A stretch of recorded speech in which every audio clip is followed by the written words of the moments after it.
Olá!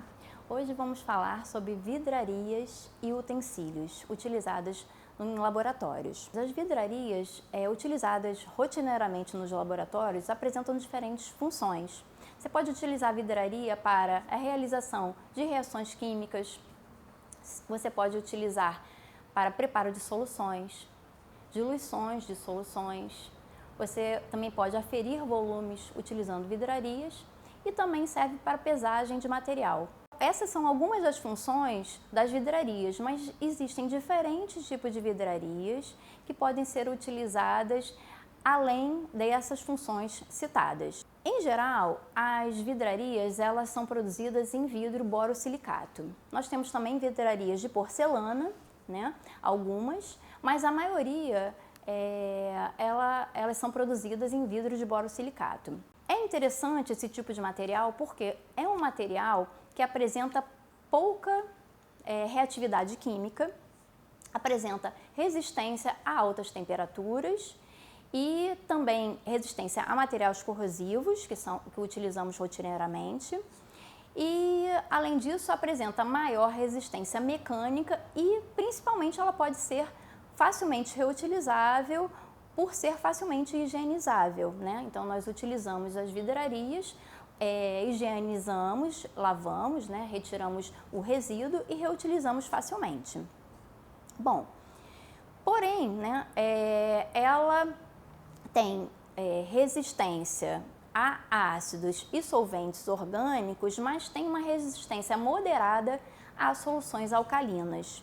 Então, nós temos problemas quando utilizamos a vidraria, né, de borosilicato, por ela não ser resistente a ácido fluorídrico, ácido fosfórico concentrado e soluções alcalinas fortes. Então, não podemos utilizar soluções alcalinas, porém não podemos utilizar soluções alcalinas fortes. Ela promove aquela corrosão. Você observa em algumas vidrarias que quando nós utilizamos soluções alcalinas, elas ficam parecendo leitosas. Então, houve uma reação química aí. Então, nós devemos evitar. Em geral, quando a gente tem vidrarias que apresentam graduação, a gente vai ver no desenho do vidro, né, nós vamos ver uma gravação com uma tinta branca, é uma tinta cerâmica, ela tem alta durabilidade, ela apresenta aquela coloração branca, justamente indicando a graduação, porque muitas vezes nós temos que medir volumes utilizando as vidrarias e elas vão estar, então, a sua graduação, né, o volume dela, ela vai estar indicada através de uma gravação com essa tinta cerâmica. Aqui no slide nós podemos verificar diferentes tipos de vidraria, porque existem muitos exemplos. Nós trouxemos aqui apenas as mais utilizadas, tá? E cada uma tem uma diferente função, né? Por exemplo, um becker, que é o que a gente utiliza muito para pesagem de material, para fazer soluções, para fazer diluições. Então, o becker tem multifunções. Nós podemos observar aqui aquilo que eu tinha comentado anteriormente, que são as graduações, né, indicadas com tinta branca. Outros exemplos, placa de pétrica, nós podemos ter diferentes utilidades, nós podemos fazer cultura com elas, por exemplo. Nós temos funis, né, e a gente pode observar os dois diferentes tipos de funil aí, o funil que serve, que é aquele que tem uma parte mais grossa, que é utilizada para funil para sólidos, temos funil para líquido.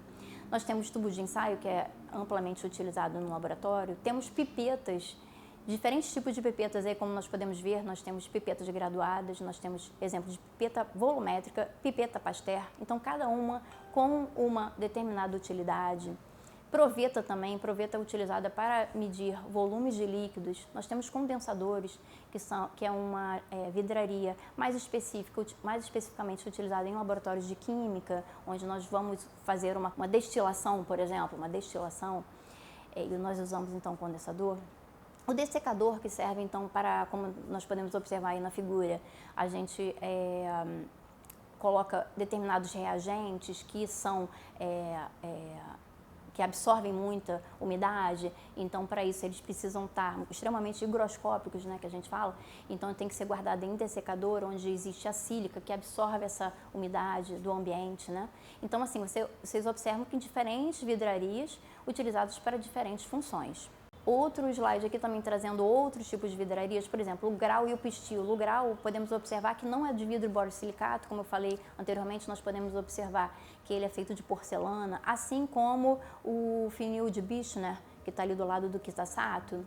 Então, trouxe diferentes vidrarias, cada uma com a sua função, e aí cada um tem o seu formato, alguns você observa graduação, outros não, né?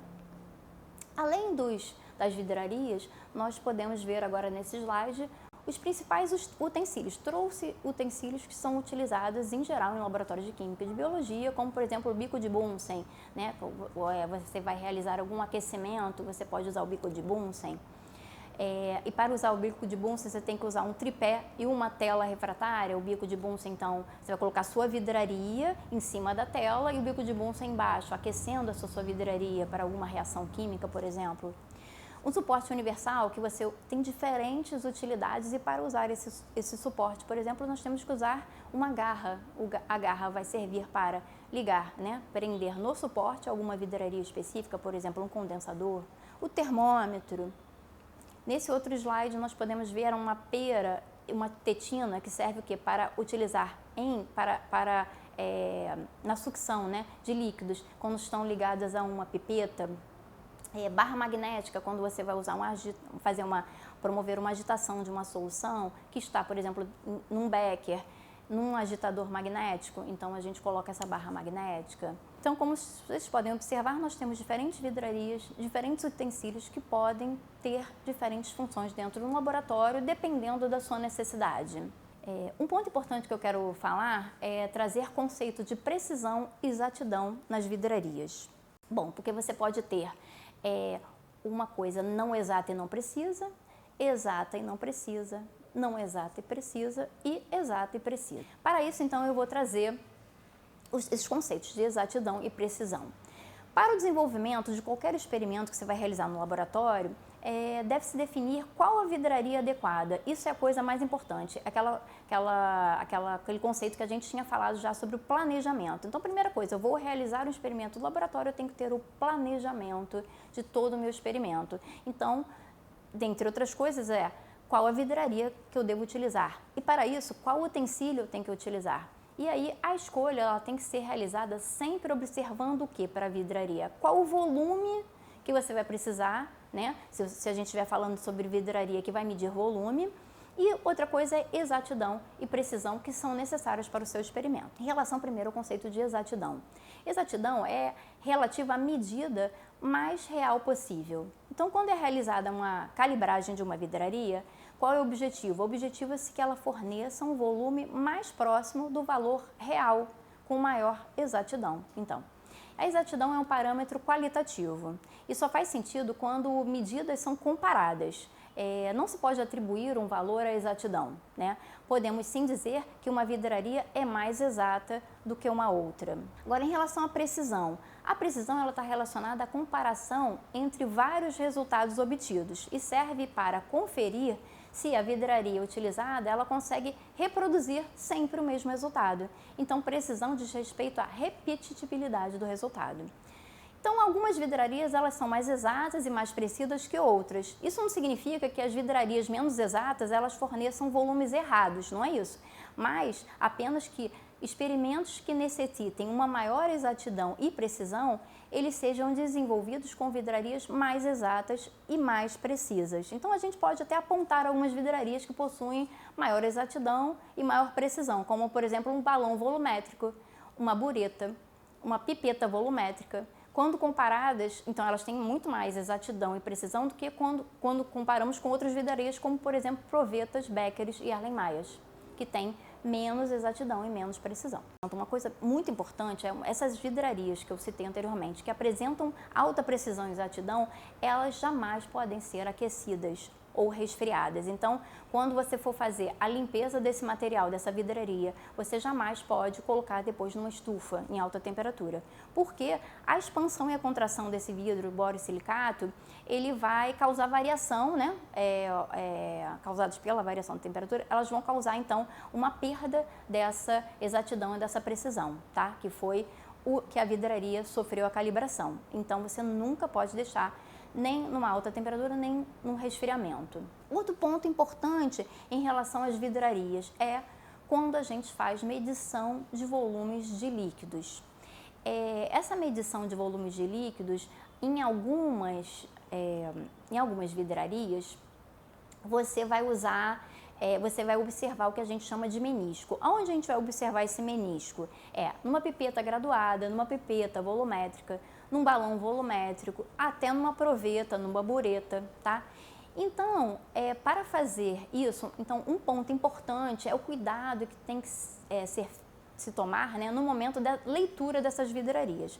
Isso porque o que acontece? Na superfície do líquido, essa superfície ela assume uma curvatura, conforme eu falei, menisco, né? Então, esse desenho que a gente pode observar, chamado menisco, ele tem que ser observado com muito cuidado, porque a medida correta desse volume é efetuado como? Lendo-se lá na escala graduada da vidraria, você tem o menisco e você vai medir quando ele tangencia a parte de baixo. Então, você vai fazer leitura sempre pela parte de baixo do menisco. Uma coisa importante sempre deve-se realizar a leitura desse menisco, a leitura do volume, sempre posicionado na altura dos olhos. Então, o menisco, você vai pegar uma pipeta, uma proveta e você vai colocar sempre na altura dos olhos para realizar, então, essa leitura. Observar a tangência no menisco, tá? Agora, tem que se observar porque você tem meniscos côncavos, que é o que mais naturalmente acontece, que a gente trabalha muito com soluções aquosas. Então, no caso de líquidos, desses líquidos de solução aquosa, o líquido vai aderir ao vidro e vai formar esse menisco côncavo, tá? Mas acontece, né, quem já teve a oportunidade de ver, trabalhar com mercúrio, ele faz ao contrário, ele faz um menisco convexo. Então, você vai fazer também a leitura observando conforme está aí no desenho. Outro adendo importante é em relação à transparência dos líquidos. Quando você está trabalhando com algum líquido transparente, a leitura do menisco, você consegue ver o menisco certinho, você vai fazer o que? Na parte inferior, né? O que tangencia na parte inferior, conforme eu falei anteriormente. Agora, quando os líquidos são escuros, a gente vai fazer alguma leitura de volume de algum líquido muito escuro que você não consegue enxergar, o menisco, você vai fazer pela parte superior mesmo, tá? É aquilo que você está enxergando. Espero que vocês tenham gostado. Muito obrigada!